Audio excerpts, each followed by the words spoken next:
রবে ধীরে ধীরে চলা গাড়ি মাথা ঠান্ডা করে হাতের গাড়ি করলে গাড়ি পড়বে ধীরে কাছে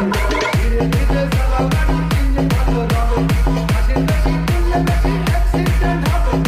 100 কিলো যাওয়ার পরে 100 কিলো যাওয়ার পরে রাস্তায় সবার কাছে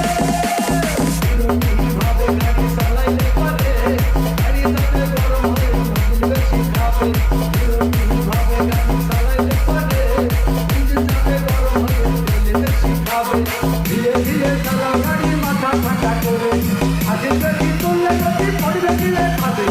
ধীরে ধীরে চালা গাড়ি ধীরে ধীরে চালা গাড়ি ধীরে ধীরে চালা গাড়ি মাথা ঠান্ডা করে